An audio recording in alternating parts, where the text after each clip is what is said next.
Well, that is a question I'll be putting in just a moment to Robert Grenier, a former CIA station chief in Islamabad. He joins me now from Washington, D.C. First, though, Mr. Grenier, your thoughts on this report's findings? Well, I think apart from some of the slightly overheated rhetoric in which the Commission members have engaged from time to time, I think it was a pretty fair and even-handed account of what happened and the reasons for it. I think they were highly critical, both of the Americans and even more critical, if anything, of the Pakistani authorities. What do you think of the conclusions that the raid was an American act of war and that the U.S. acted like a criminal thug? Well, again, I think every now and again the Commission members, being Pakistani nationalists, engage in a little bit of rhetoric there. I'm not sure that I would I think it's fair to characterize the American action as an act of war, but it was clearly a blatant violation and a very severe violation of Pakistani sovereignty. And also this very honest and scathing conclusions that they're targeted at Pakistan's government and military. Are you surprised to see such criticisms come out? Well, the members of the Commission are clearly very independent, and I think that they tried to call them very much as they saw them. And as they point out, this was a very clear public humiliation of Pakistan, and I think that's something to which they responded very strongly.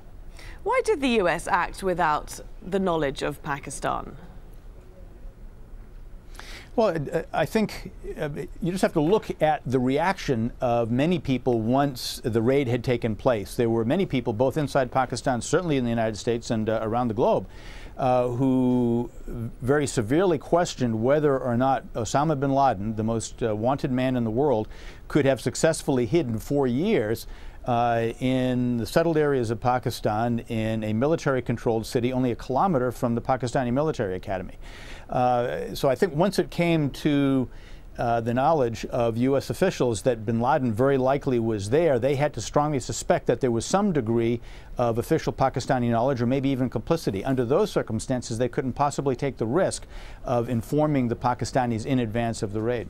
And interesting, though, that the report didn't manage to make any firm conclusions as such. With regard to complicity on the part of Pakistan? Yes. Well, yes, they were very careful only to state those things that they could absolutely state with assurance. But make no mistake, they are very clear that it is most likely, very strongly likely, that there was no official Pakistani knowledge or complicity in hiding bin Laden. They can't absolutely exclude that possibility, and they state that very forthrightly, but it's very clear that they don't think that there was any complicity. Well, let's look at this question that was raised in that report there. Pakistan's policy when dealing with the US and how indeed it might change from here on in. Well, I think that some of the essential dysfunction at the heart of the U.S.-Pakistani relationship certainly predated the raid on bin Laden. I think it's characterized quite accurately in the report, actually, and the situation still pertains now. Pakistan and the U.S. have to deal with one another. There are issues that are very important to both that they cannot deal with in exclusion of the other, but by the same token, they don't share the same strategic outlook, they don't share the same objectives, and so essentially that relationship is going to continue unchanged. I think that obviously there was a great deal of emotion surrounding the bin Laden raid, but the fundamentals of the relationship remain very much intact. You don't see any ways for the future where that could change, where the relationship could improve, lessons learned? Well, I think that there are lessons to be learned by both sides. I think one of the reasons for the Commission report's very stark criticism of Pakistani authorities is that they've shown a clear lack of leadership. They haven't been very clear about what their national priorities are. They haven't articulated them either domestically or internationally, and they have not engaged in a relationship with the United States in a way which makes very clear what their red lines are and what their policy is. Instead, they have essentially tried to muddle through and obfuscate as best they can while keeping the Americans off their backs to the extent possible and trying to maintain their equities.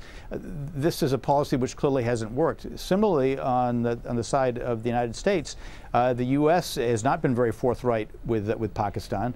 Its policy in Afghanistan in particular is quite ambiguous, and so I think that both sides need to show much greater willingness to put their cards very clearly on the table, and without saying as much, that's essentially what the Commission report is advocating.